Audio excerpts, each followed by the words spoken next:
Our host, the world-renowned Christine Enville, an IFBB professional, 3 times world champion, a mentor, an icon, and of course, a founding co-owner of the best supplements money can buy, International Protein.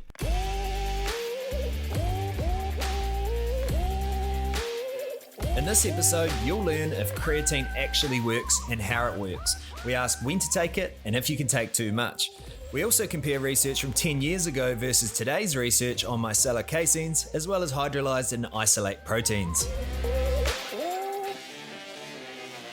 Okay, Christine, look, one of our listeners posted on a question on our Aussie Muscle Guru Facebook page.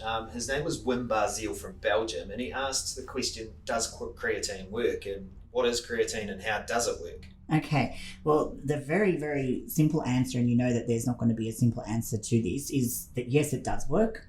Creatine, in fact, is one of the most researched supplements. I did a little bit of extra research on this as well, and apparently it's been used for over 200 years. Oh, wow. Believe it or not, I didn't know it was that long. I thought it was more like about 50 years, and it actually started off in the horse racing industry. So just to give people a little bit of perspective, horse races are way more valuable than human beings, apparently, when it comes to their money earning potential in athletics, I guess that is. So when it comes to making the most out of the performance, they actually look for supplements like before we actually do. So a lot of the sports supplements that we're using today, like beta-alanine and creatine, actually kind of got discovered in the horse racing industry.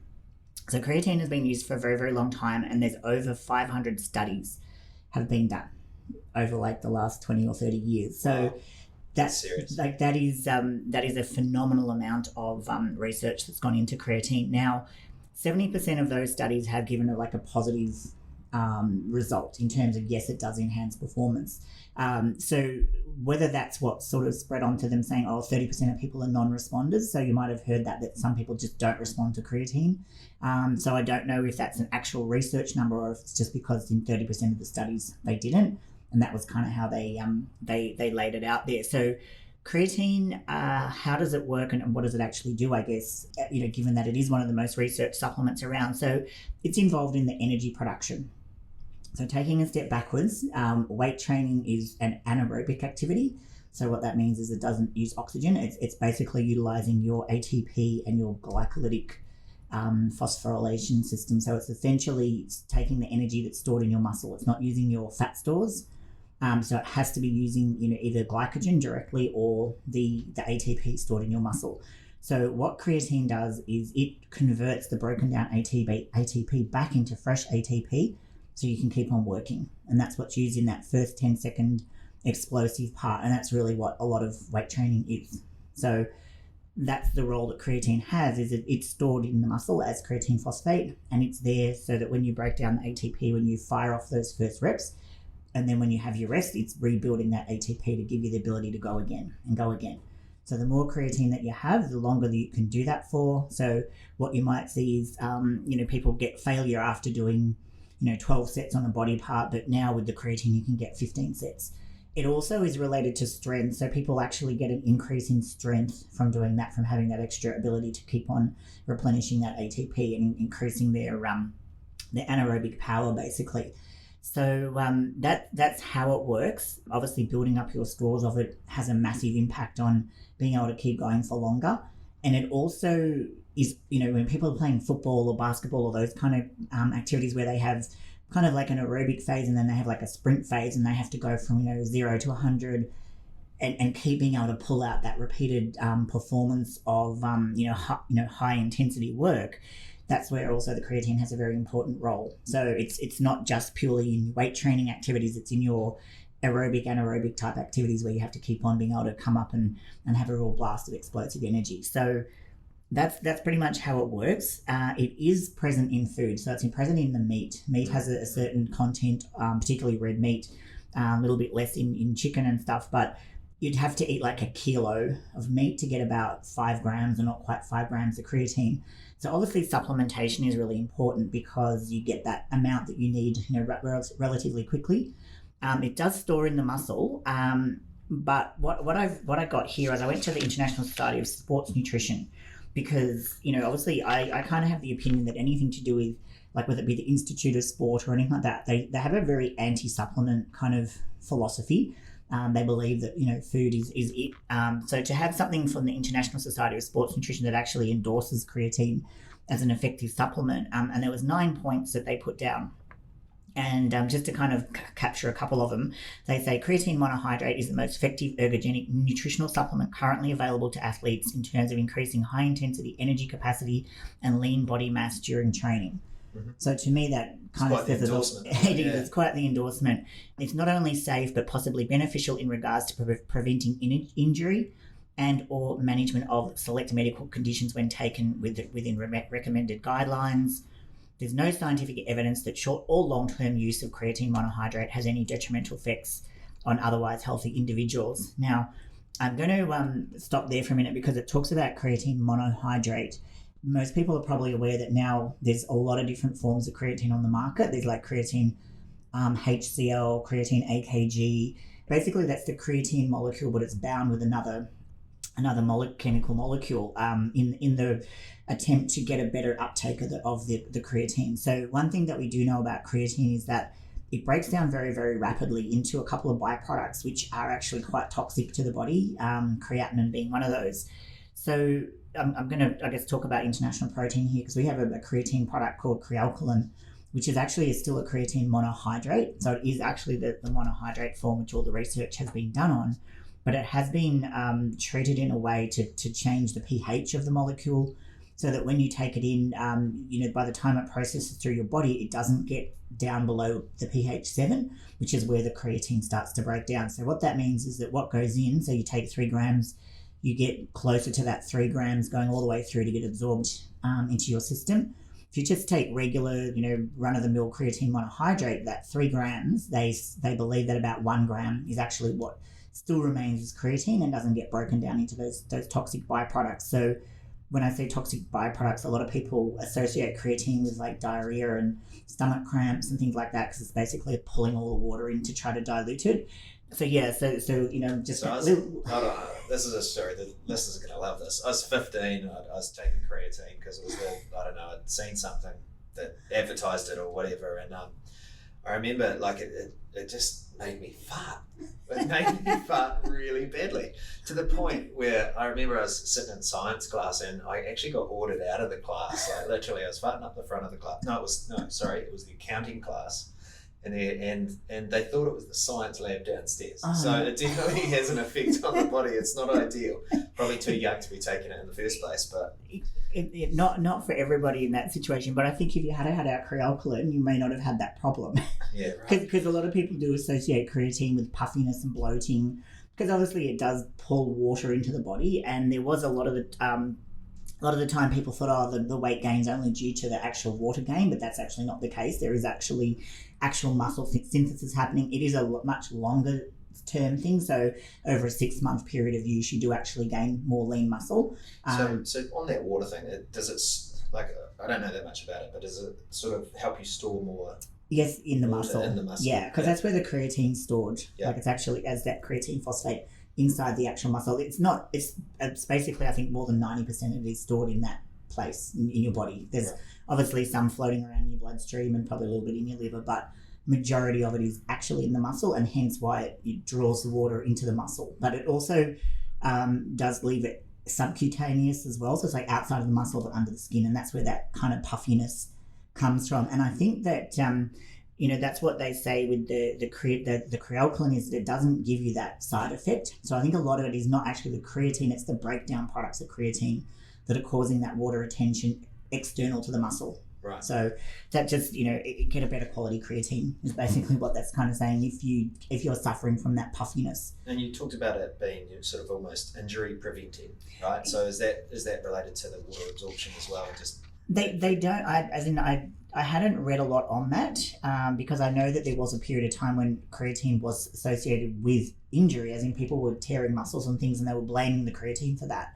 I would say it probably is the protective effect of having more water in the muscle, because a lot of the time, when you are too dry and you're very dehydrated, that is when a lot of the time injury occurs. So water actually creates stability around the muscle, and particularly water in the right places in the joint, like when it's inside of the little fluid sacs, not out. Like when you've got a swollen joint, that's when the fluid's outside of where it's supposed to be and it's causing swelling. But when it's in the protective, like you have like little water bags inside of your body, and that's, so if that's all fully hydrated, then that's definitely going to help with the injury prevention. But I would say it's also all to do with the fact that you've got the, like, when you fatigue and you're struggling to do something, but you're still doing it and you're doing it with weight, that's often when injury occurs, is because you don't have the strength to really control the weight.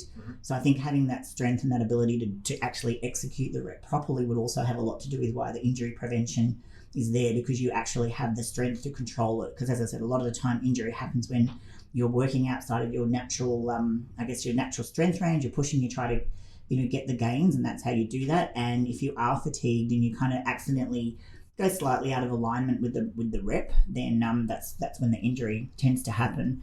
So that was, I will just say a couple more points off of this, where they said that the addition of carbohydrates and protein to a creatine supplement appears to increase the muscular retention, although the effect on performance measures may not be greater than taking the creatine alone. So that to me was really, really interesting, because again, way back when creatine first hit the market, there was some really popular products where they loaded it up with like 90 grams of sugars, because there was a lot of studies around saying, it stores more creatine if you take it with all this sugar. And some people kind of bought into that, and then other people were like, oh my God, that's a lot of sugar. So it appears there that the creatine itself is all you need, which is great news for people who are trying to diet or, watch their calories and want to gain lean muscle mass, that they don't need to take a whole pile of sugar in with the creatine to still get the same effect of the actual creatine there. Again, they talk about the loading, because that was another popular thing of having to sort of load the creatine over a 5 to 10 day period, and get your muscle basically saturated with it, and then kind of go from there. But something like creolcolin, they say we don't need to load that particular material. You do get the effect straight away, and I definitely find that. And when we talk about that non-responder thing, I know I myself, again, when creatine first came out, I didn't get a lot out of it, just the basic creatine monohydrate. But when I do use the creolcolin, I definitely feel like an impact on my strength more than anything, and that ability to sort of do a few more reps on an actual set. That's the impact that I really notice. So how do you use it? Do you use it all the time, or a period on, a period off, and when do you take it? And tell us more about that. With the creolcolin, any type of product, say particularly the creolcolin, the recommendation is to take it 45 minutes before your training session. The reason being is that because it is that pH buffered, it does take a little bit longer to then get, back down into the intestine and broken down. So it's passed through the stomach, but it hasn't been destroyed. But it does take a little bit longer because of that pH buffering. With the regular creatine, it's like about a half an hour before training. So before training, if you want that immediate impact on your training, if you're looking for muscle growth from it, most people would put it in their post-workout shake and have a serving of it after they've trained. And that's as I said, that's kind of the longer-term muscle building impact of it, but the actual effect before training or before a match, have it in that specific time frame. Some people maybe still do load, but you only need to do that once. And then once you're up and running, then you just take it pre-workout. So I would recommend that having it on your training days, either pre and post, or just pre, depending on what you're trying to do. Like, you'll still get the muscle building effect if you use it pre, but if you want to have like the full effect of it, have it pre and post. Particularly like females who aren't eating a lot of red meat, really should be looking at supplementing with creatine if they're trying to grow muscle. It's not something that is related to sport, but there's a lot more research to be done still. It actually has promise in increasing the cognitive function of older people. So,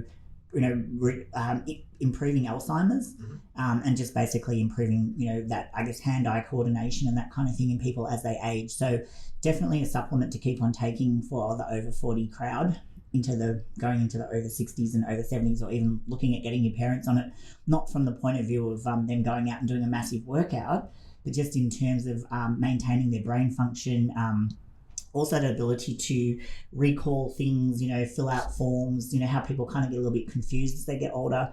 It's meant to help with that kind of thing.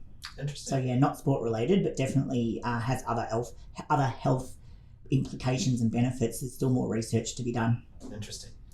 So is there a point where you can have too much? I think it's one of those things where the too much, you're just going to end up excreting it. I don't know whether I haven't read a lot, but I'm sure that you'll probably get like a fishy smell, or you'll start to kind of like get an unusual odor about yourself if you're having too much. I don't think it's going to impact your kidneys. Like, they've done so much research that I know they would have checked if there was any kind of toxicity level, which of course there would be, but there comes a point where you probably wouldn't be able to afford the amount that you would need to cause yourself any damage. But just do keep in mind, though, that if you are taking more, that you will need to drink more. Right. So there would be a problem if you were taking a lot of creatine and not, having the right amount of fluid intake. So if you were taking, only a litre of water a day, but, having, 5-10 grams of creatine, you're definitely going to be putting a lot of stress onto your kidneys.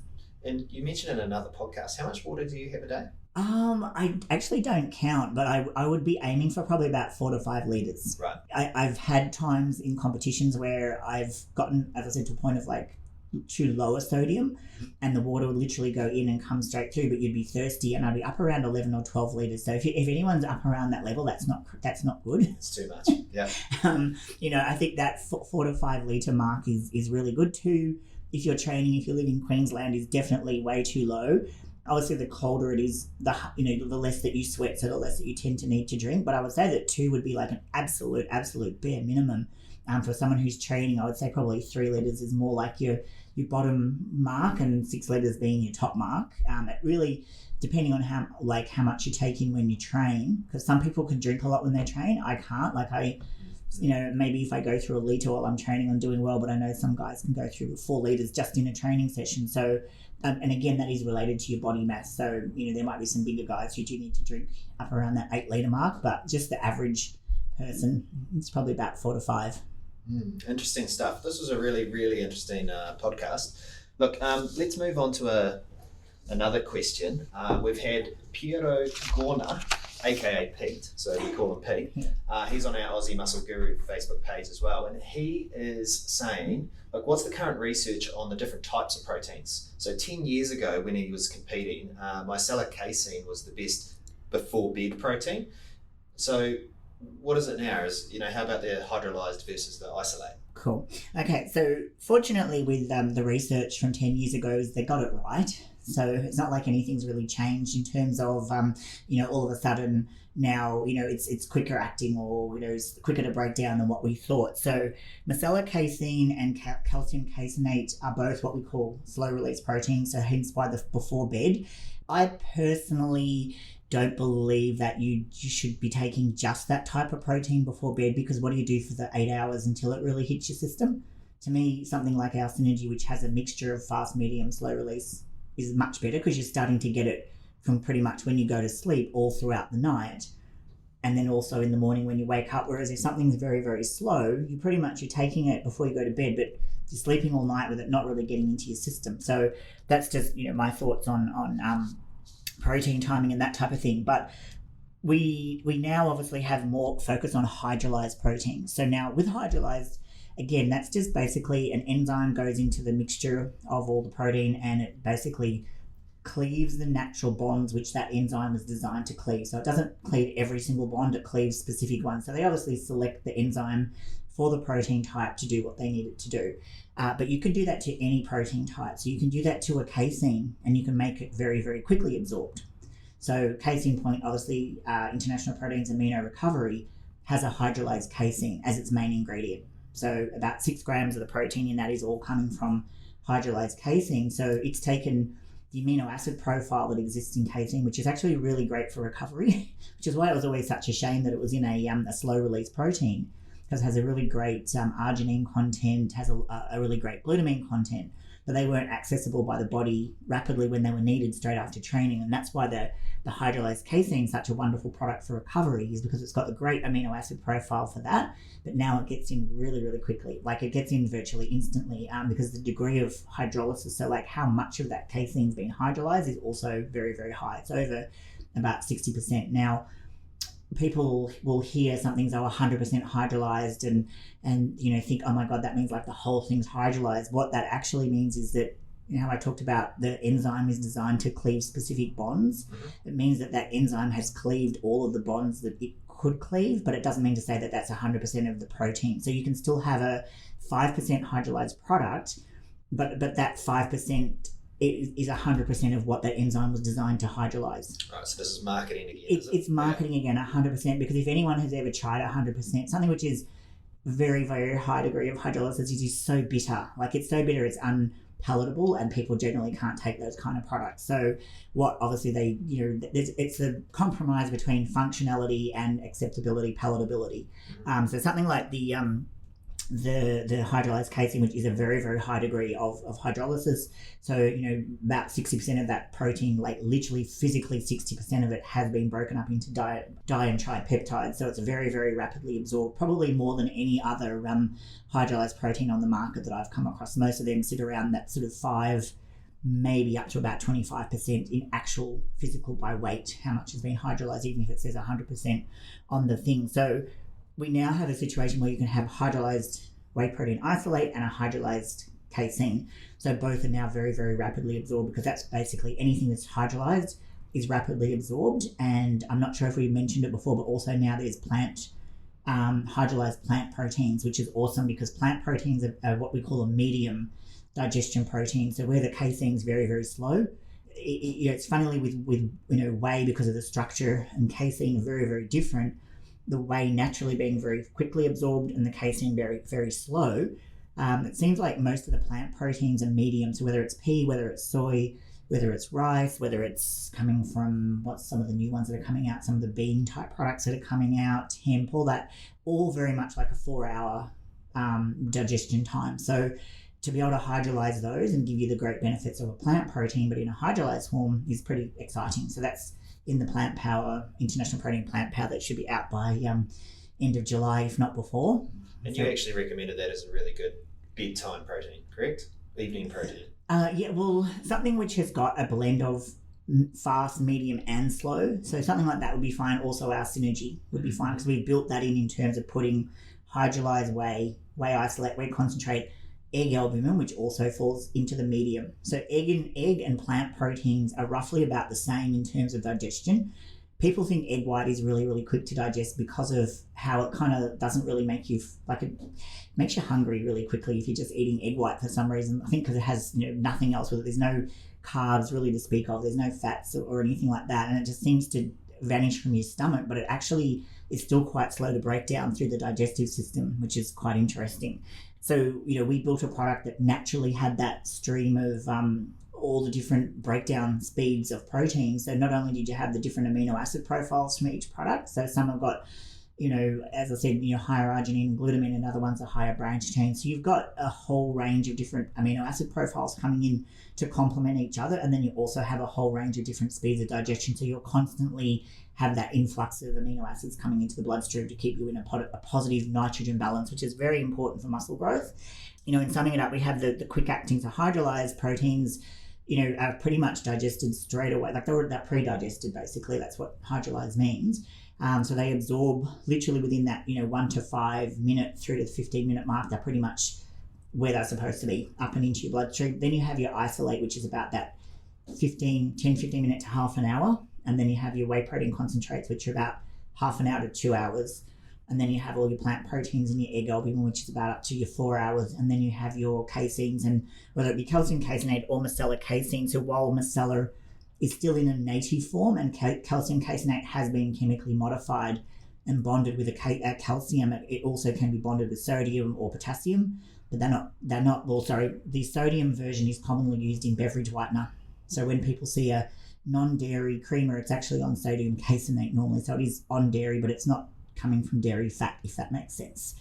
Another marketing point might be vegetable oil with sodium caseinate, but that basically has a certain property, and that's why that sodium caseinate is used, whereas in nutritional supplements it's generally not used because of the sodium content being very, very high, and the calcium is way more desirable, and the texture that it has in products. So either of those two products is about it up to 8-hour breakdown period. There is no difference. I actually had the question come up years ago, so I actually emailed one of the dairy companies in France that specialised in caseins and asked them that question, and they said no, they had done research in-house and that they were actually the same digestion rate. So as I said, nothing's really changed over the last 10 years in the fact that they haven't suddenly discovered that they were wrong and they digest at different rates. That all still holds true, but there's now more access to hydrolyzed forms of protein. So you get that really rapid uptake with a variety of the different amino acid profiles. So that's essentially that, Pete.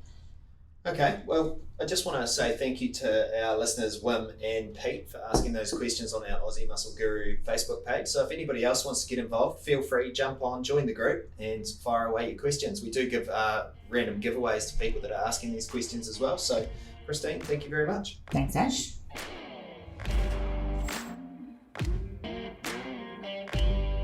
Words of wisdom.